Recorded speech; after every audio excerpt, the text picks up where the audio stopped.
Okay, so in breaking news, Congresswoman McIver just received bad news from Nancy Mace. She just filed a resolution to have her expelled from Congress. Also, Tom Homan made an appearance on MSDNC. You got to see how that went. And the big, beautiful bill, Republicans are still on Capitol Hill trying to get this pushed through. We're going to provide an update. The New Jersey Democrat Congresswoman LaMonica McIver made her first court appearance on assault charges of an ICE agent. Look at this chaotic. She had some nerve there attacking a federal agent there. The only words she spoke during the hearing today were, quote, "Yes, Your Honor." She was then released on her own recognizance. Joining me now to discuss this case and more, criminal defense attorney Randy Zellin. Also with us, another attorney, John Jordan. Thanks, guys, so much for joining us. Thank you for having me. John, if anyone else did this, they would, I mean, this is serious what she did here. Congresswoman Nancy Mace, she just filed a resolution to expel McIver. What do you think happens next? Well, the court system is going to have it say. All of these law enforcement agents have body cameras. There's going to be an abundance of evidence for this. And for the statute to apply, there doesn't necessarily have to be physical contact. It can be intimidation or the threat of contact for assault, both at common law and under this statute, to apply. And remember, people went to jail for this because of January 6th as well. People do all the time for this. And so the evidence is going to be abundant and very visual, but the problem may be the forum that she's in. Is this going to be politicized because of where she is? Is we going to have essentially jury nullification? That's why it's going to be interesting. Well, it seems that bad news keeps coming for the Congresswoman because Nancy Mace today filed a resolution to have her expelled from Congress. Now, right up front, I don't believe it's going to go anywhere. I'd be shocked to be proven wrong. But I'm going to use ground news that you guys see on the screen here to go over some of the facts. If you guys want to follow along, just go to ground.news/Devori to check it out for yourself. This tool will help you see what both sides of the political spectrum is saying about the stories they're choosing to report on. And in this scenario, only the right is talking about this story, which is why Ground News shows you that in their bias distribution tool. 50% of the media outlets that lean right, they're the ones covering this. The left, only 17%. I think you know why. Now, speaking of the left, let's hear what they had to say. This is MSNBC reacting to this announcement. Take a look. Nancy Mace has filed a resolution to expel Congresswoman McIver. Is your response to that resolution? And then what else are House Democrats going to do? Because all last week I heard privately from Democrats that this would be a red line. Well, the Trump administration has now crossed the red line. What are the consequences for that? Yeah, well, let's work backward here. First, these charges are so politically motivated. It is the most transparent attempt to say to members of Congress that had the explicit legal right to be there. They were actually announced, had an appointment, had been waiting an hour and a half to tour this facility quietly. But they're trying to say, we get to tell members of Congress when they can have their rights, what oversight that they have the right to do. We will tell them what they can do, and we will make an example of LaMonica McIver. And we are going to say that is absolutely transparent abuse of power and that we are not going to surrender. All right. So the fact of the matter is this is a perfect example of what Ground News calls blind spot, where only one side wants to talk about this story. Now, I'm going to show you a clip from Tom Homan coming up here because he goes on MSNBC and confronts them over this. But before we get there, understand this. Ground News will help you see what both sides are saying, so you can think for yourself and make your own decision about what you believe to be is true. Don't believe me. Don't believe mainstream media. Do your own research. Ground News will help you do that. So if you want to use this tool for yourself, all you have to do is go to ground.news/Devori, or you could download the mobile app. Just use promo code Devori, and it's going to give you access to everything that I showed you in this video, including 40% off the Vantage plan. She shoved an officer. She put hands on her officer. That's unacceptable. These ICE officers, and when you cause a ruckus like that, then that makes that facility unsecure, because officers who should be dealing with the prisoners, very serious prisoners, criminals in that facility, they're dealing with the ruckus outside. It makes the facility unsafe. It's unsafe for the officers. It is unsafe for the general public. We take the security of those facilities very seriously. She knows how to do oversight. You go there and request to look at it. Don't barge your way in. And regardless of what happens, you don't put hands and you don't shove an ICE officer who's there to protect the facility, protect the public from the people in that facility. You think DOJ will win that case? What I saw, I think she put hands on an officer. She shoved an officer. She needs to pay the consequences. Absolutely. Yeah. Now let's exercise some common sense here. Out of all the people that DOJ could be using resources to prosecute and hopefully put behind bars, I'm sure you would agree this congresswoman is not at the top of the list. So yes, there is a political element here. But again, she's on footage, pushing and shoving an ICE officer. So if people want to file an official resolution to expel her, it's in their right to do so. I wouldn't cry and say, oh my God, you guys are just trying to go after her for political reasons. Again, there's evidence showing she committed a crime, okay? And if it was me or if it was you, I truly believe we would be prosecuted. We saw what happened with people on January 6th. You heard the clip at the beginning of this video. I'm just saying that as an example. I'm not equating the two. But here's Congresswoman Nancy Mace in the copy of it. The bottom line is here, she says, no one is above the law. Assault is a crime. The American people deserve better. I truly believe. I think the American people deserve the Justice Department to focus on things that will actually move the needle. Like, I don't know, Epstein files, for an example. Now, let's hear more of this back and forth with Tom Homan and MSNBC, because I'm telling you, they're doubling down on this weaponization narrative. Take a look. But just to finish the point here, when you look at the investigations, it's a lot of critics of Donald Trump and Democrats. Can you think of or name any public official or individual who's in these crosshairs other than those folks? I've got some up on the screen. It goes from Cuomo to Comey to Springsteen at this point. Those who break the law should be prosecuted. And I don't know if any of these people have been prosecuted. That list I'm looking at the screen now, if any of them people have been prosecuted other than the congresswoman and other than two judges that impeded ICE and tried to harbor and conceal an illegal alien and impede their enforcement efforts. So no, that list shows I can't see everybody on that list, but are you telling me everybody on the list has been indicted? No, it says investigations. They'll be indicted or arrested if they violate the law. No, it's investigations, but the fact that so many in these first 110 days, some of them which are announced on social media or other avenues before the defendants or even read their rights and given information, raises the question that it looks like to some that this is political targeting. The ACLU says it's autocratic targeting. Yeah, so what we could see here in our first story is what mainstream media is leaning towards now at this point. Again, we talked about it earlier. Their objective is to frame all of these prosecutions as President Trump has now weaponized the DOJ against his political opponents. And what I find fascinating is the people who are complaining about this are the same people who were cheering on the justice system under President Biden when they went after President Trump. Remember, all of these people that you saw on the screen there in that clip, they weren't booked into a county jail. They didn't have to take a mugshot, and they were not convicted on 34 felony counts, right? So it's rich actually coming from them that they are accusing Trump of doing this. Now, Tom Homan ends up saying this as a response. Take a look. And you respond tonight by saying, well, they did it. The Democrats did it. Well, if they did it, that's your view. Does that make it okay? That's what I'm asking. Wait a minute. I said I find it shocking that they would accuse the Trump administration of weaponizing against their opponents when they did the exact thing during the Biden administration. I'm not making any comparison. I'm just saying I find it shocking for them to make that claim when they did it for 4 years. I'm not making any claim we're weaponizing anything. I don't think President Trump's weaponizing anything against his political opponents. We're enforcing the law. We're investigating crimes. If there's evidence that a crime has been acted upon, then they need to be charged. No one's. In the last 4 years, we heard no one's above the law. We're either our members of Congress, either our judges, and either our other people. You cross the line, you violate the law, you should be indicted. You should be charged. Maybe he shouldn't invite him back onto his show because he just ended everything. Okay, what I mean by that is everything that MSNBC is claiming that, Trump is weaponizing the government. They use 11 different examples on the screen there. 2 of them did commit a crime because they were helping illegal aliens evade arrest. I mean, that is a crime. No way about it.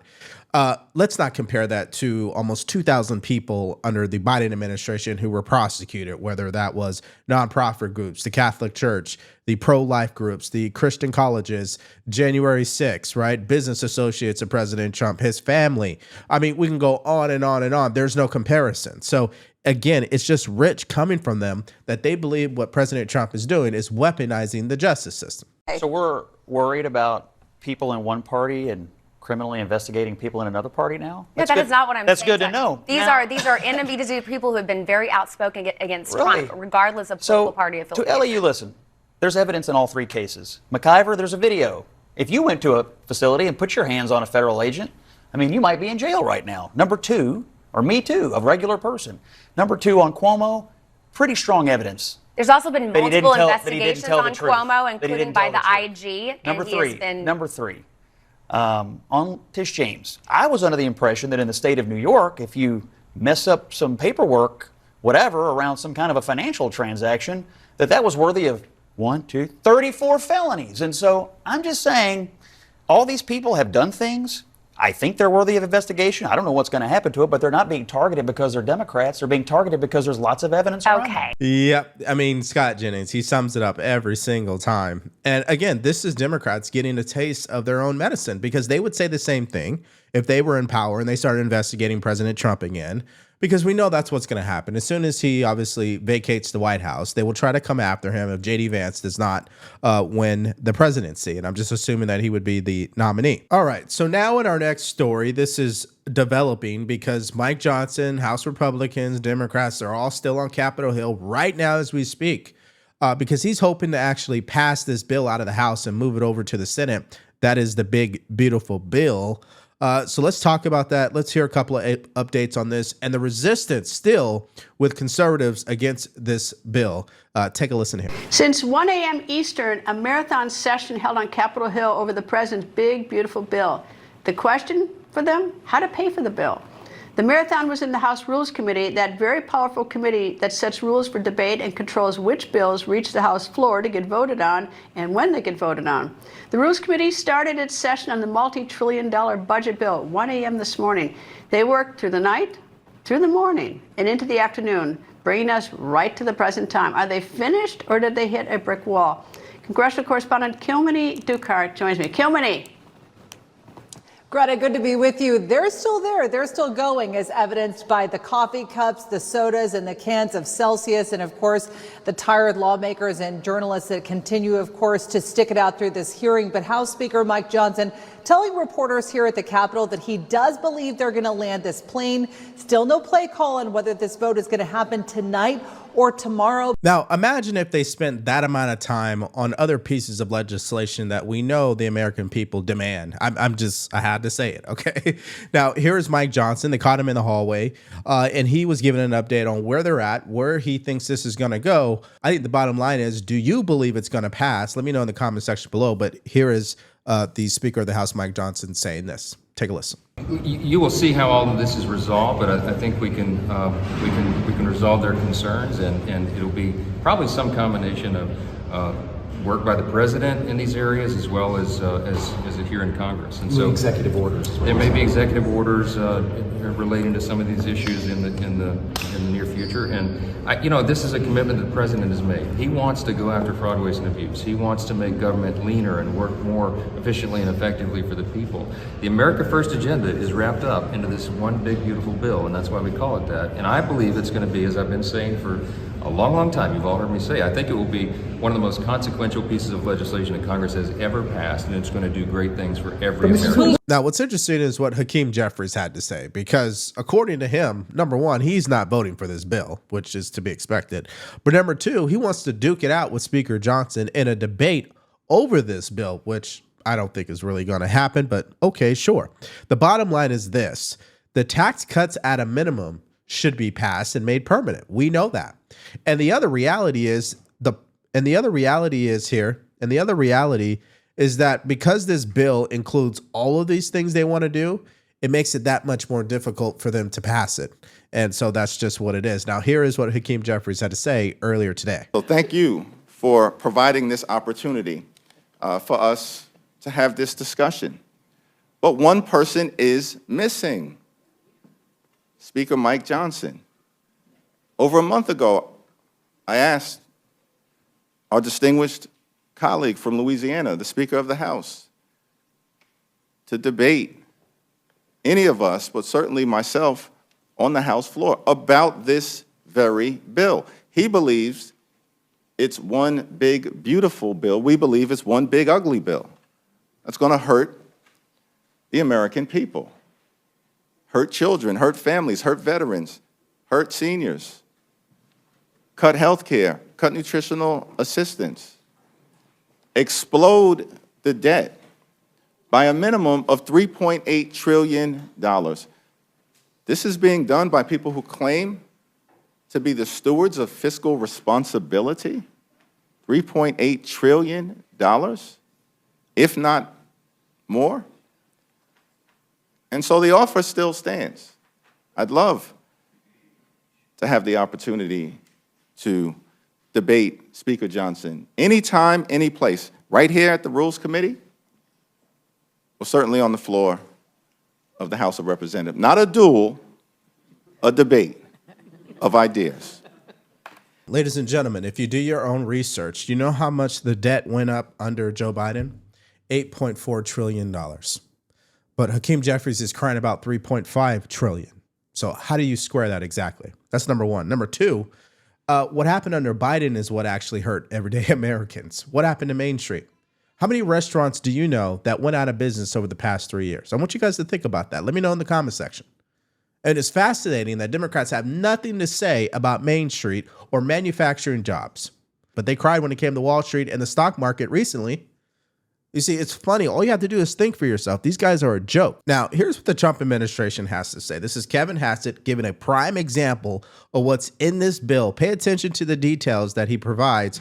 Chris Cuomo. Take a listen. And the bottom line is that this is a bill that's ready for the next version of America, which is a lot of onshoring of activity, but also big, big tax cuts for the people who need them most. So we've got tax reductions for people who earn overtime. And I met with the president of the UAW in my office a week ago to talk about the hundreds of dollars a week for many people that's going to save. We're cutting taxes on Social Security people. I think one of the biggest tragedies of economic policy in America is that some people retire for Social Security, they don't have enough money, they want to go back to work, and then all that work that they get is taxed. If they make an extra $1, they lose 50 cents, and they get taxed on the rest of it.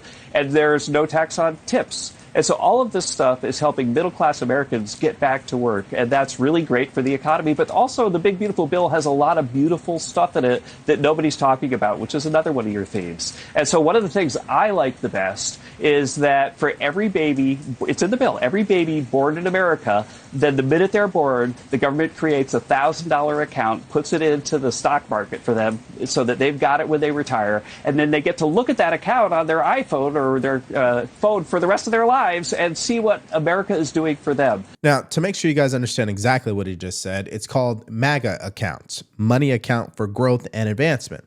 And they are designed to promote long-term savings and financial literacy among future generations. Now, I'd be shocked if this makes it to the end. I'm just telling you, because I don't think people in the Senate are going to go for this. But the bottom line is this. If you're born after January 1st of 2025, the federal government will contribute a one-time $1,000 deposit into an eligible child's account. Family, friends, employers, nonprofit organizations could contribute up to $5,000 annually to these accounts. And also, funds would be invested in low-cost U.S. stocks index funds, allowing the money to grow over time. You could partially withdraw it between the ages of 18 to 25. Additional funds become available after the age of 25, and the full access to the account becomes available after the age of 30. Now, that is a very clear plan that Republicans are offering. Whether you agree or disagree with it, that's fine. But at least they're offering something concrete. Can someone show me something that the Democrats have offered in reference to this bill? All right, so now it's time for you guys to react to this video in the comment section below. Let's start with the first announcement, which was Nancy Mace and the resolution to expel Congresswoman McIver from the House. I mean, let's see if that actually goes somewhere. Number two, you saw Tom Homan and how he just put the smackdown on MSNBC. Let me know how you feel about that. And then this big, beautiful bill. I think the one thing I liked that I just heard was the MAGA account. So let me know what you think about that. Just put all your thoughts and answers in the comment section below. All right, so in our next video that you're going to want to check out for yourself is from Big Tish, Letitia James, the New York Attorney General, who for some reason thought it was a great idea last night to admit out loud that she made a mistake when it comes to those mortgage documents that she's being charged for, which is committing a crime, fraud. And I believe she's actually admitting this crime. And so if you want to dive into that story and more of what happened earlier today, all you have to do is click on that video because it's coming up right now.